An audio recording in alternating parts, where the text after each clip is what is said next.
L'enfant, écrit par Jules Vallès, lu par Équilivre, livre audio.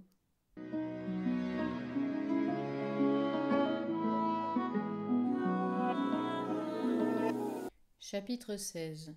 Un drame. Suite. Chômage. La vie change tout d'un coup. J'ai été jusqu'ici le tambour sur lequel ma mère a battu des rats et des flas. Elle a essayé sur moi des roulés et des étoffes. Elle m'a travaillé dans tous les sens. Pincé, balafré, tamponné, bourré, souffleté, frotté, cardé, étané, sans que je sois devenu idiot, contrefait, bossu ou bancal, sans qu'il m'ait poussé des oignons dans l'estomac, ni de la laine de mouton sur le dos, après tant de gigots pourtant. À un moment, son affection se détourne, elle se relâche de sa surveillance. On entendait jadis que pif paf, vli vlan, et allez donc. On m'appelait bandit, sapré gredin, sapré pour sacré.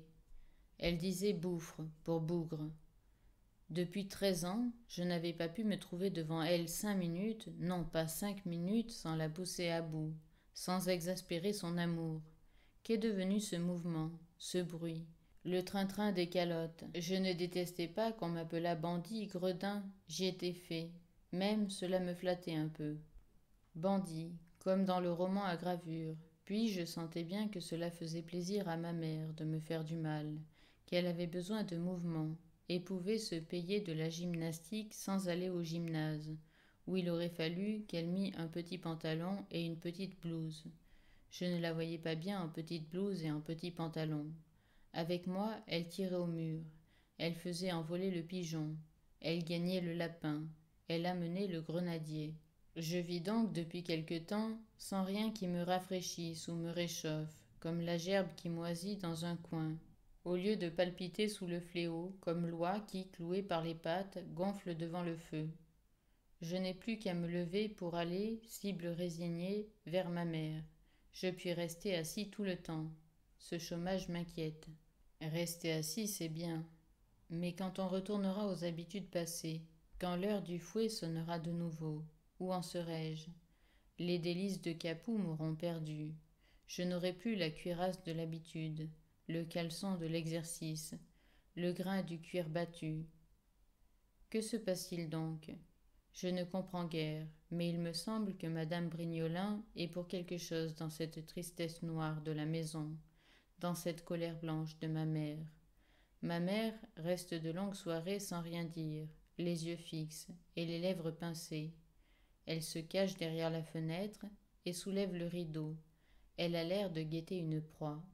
Vous ne voyez plus madame Brignolin? Lui demande un jour une voisine. Si, si. Il y a un peu de froid? Non, non, nous allons même à la campagne ensemble dimanche prochain. En effet, j'ai entendu parler d'une partie, qui est comme une réconciliation après quelques semaines de froideur. J'ai aussi distingué quelques mots que ma mère a prononcés tout bas. N'avoir l'air de rien, les laisser seuls, venir à pas de loup. On se fait de nouveau des amitiés, on se voit le jeudi et l'on combine tout pour le dimanche. J'avais justement gobé une retenue.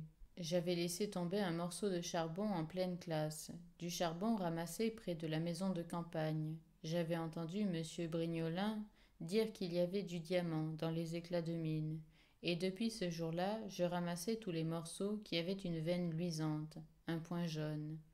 Le professeur crut à une farce. Me voilà pincé, forcé de rester en ville ce dimanche-là, pour aller à 1 heure faire ma retenue, dans les études des internes, au lycée même. Adieu la maison de campagne. Je les vis partir avec les paniers de provisions. Les dames avaient mis ce jour-là des robes neuves.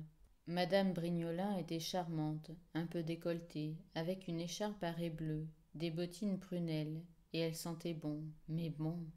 Ma mère étrenait un châle vert qui criait comme un damné à côté de la robe de mousseline fraîche à pois roses qui faisait brouillard autour de madame Brignolin.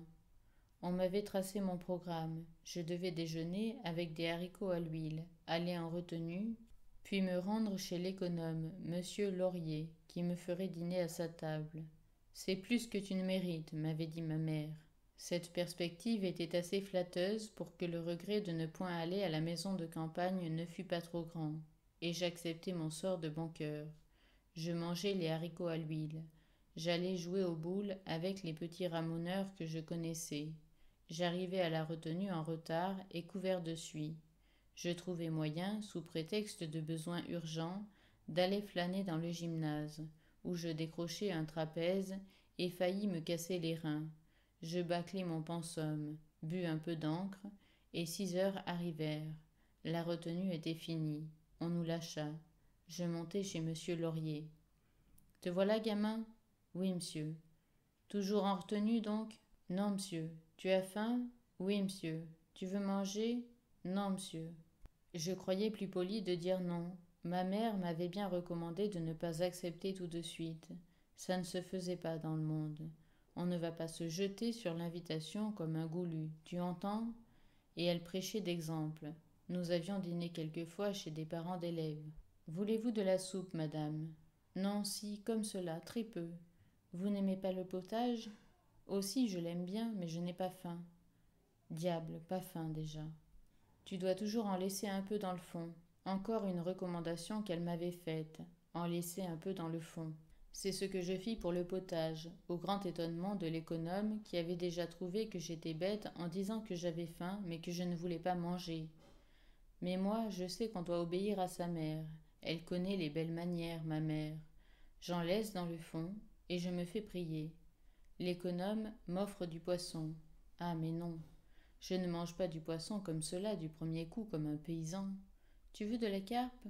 Non, monsieur. Tu ne l'aimes pas? Si, monsieur. Ma mère m'avait bien recommandé de tout aimer chez les autres. On avait l'air de faire fi des gens qui vous invitent, si on n'aimait pas ce qu'ils vous servaient. Tu l'aimes? Eh bien, l'économe me jette de la carpe, comme à un niais, qui y goûtera s'il veut, qui la laissera s'il ne veut pas. Je mange ma carpe, difficilement. Ma mère m'avait dit encore, faut se tenir écarté de la table, faut pas avoir l'air d'être chez soi, de prendre ses aises. Je m'arrangeai le plus mal possible. Ma chaise à 1 lieue de mon assiette. Je faillis tomber 2 ou 3 fois. J'ai fini mon pain. Ma mère m'a dit qu'il ne fallait jamais demander. Les enfants doivent attendre qu'on les serve. J'attends. Mais monsieur Laurier ne s'occupe plus de moi. Il a lâché, et il mange la tête dans un journal. Je fais des petits bruits de fourchette, et je heurte mes dents comme une tête mécanique. Ce cliquetis, à la Gualopo, à la Fallée, le décide enfin à jeter un regard, à couler un œil par-dessous le censeur de Lyon. Mais il voit encore de la carpe dans mon assiette, avec beaucoup de sauce. J'ai le cœur qui se soulève de manger cela sans pain, mais je n'ose pas en demander. Du pain, du pain. J'ai les mains comme un allumeur de réverbère. Je n'ose pas m'essuyer trop souvent à la serviette. On a l'air d'avoir les doigts trop sales, m'a dit ma mère, et cela ferait mauvais effet de voir une serviette toute tachée quand on desservira la table. Je m'essuie sur mon pantalon par derrière, geste qui déconcerte l'économe quand il le surprend du coin de l'œil. Il ne fait que penser. Ça te démange? Non, monsieur. Pourquoi te grattes-tu? Je ne sais pas. Cette insouciance, ces réponses de rêveur et ce fatalisme mystique finissent, je le vois bien, par lui inspirer une insurmontable répulsion. Tu as fini ton poisson? Oui, monsieur. Monsieur Laurier m'ôte mon assiette et m'en glisse une autre avec du riz de veau et de la sauce aux champignons. Mange, voyons, ne te gêne pas, mange à ta faim. Ah, puisque le maître de la maison me le recommande, et je me jette sur le riz de veau. Pas de pain, pas de pain. Le veau et le poisson se rencontrent dans mon estomac sur une mer de sauce, et se livrent un combat acharné.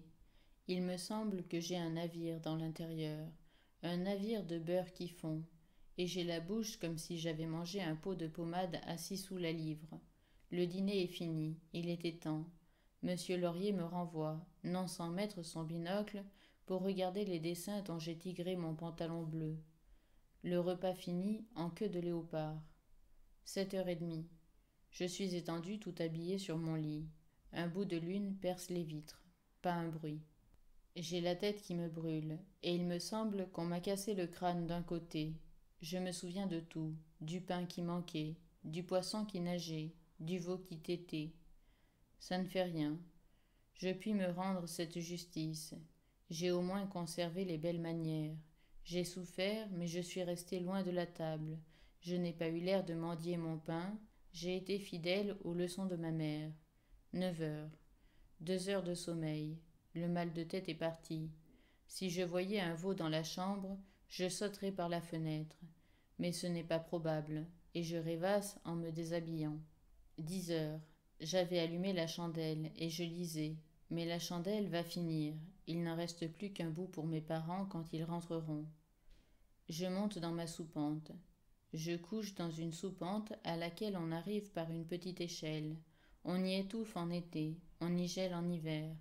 Mais je suis libre, tout seul, et je l'aime ce cabinet suspendu, où je peux m'isoler, dont les murs de bois ont entendu tous les murmures de mes colères et de mes douleurs. Minuit, je m'étais assoupi, je me suis réveillé brusquement. Un bruit confus, des cris déchirants. Un surtout qui m'entre au cœur et me fend comme un coup de couteau. C'est la voix de ma mère. Je saute au bas de l'échelle, en chemise. L'échelle n'était pas accrochée et je tombe avec fracas. Je me suis presque fendu le genou sur le carreau. C'est dans l'escalier que le drame se passe, entre ma mère, qui est renversée sur la rampe, les yeux hagards, et mon père, qui la tire à lui, pâle, échevelé. Je me jette en pleurant au milieu d'eux. Qu'y a-t-il? Je veux crier. Non, non, fait mon père en me fermant la bouche. Non, il me brise presque les dents sous son poing. Non, non. Il y a autant de colère que de terreur dans sa voix. Je me penche sur ma mère évanouie. J'inonde sa face de mes larmes. C'est bon. Il paraît les larmes d'enfant qui tombent sur les fronts des mères. La mienne ouvre tout d'un coup les yeux et me reconnaît. Elle dit Jacques, Jacques. Elle prend ma main dans sa main et elle la presse. C'est la première fois de sa vie.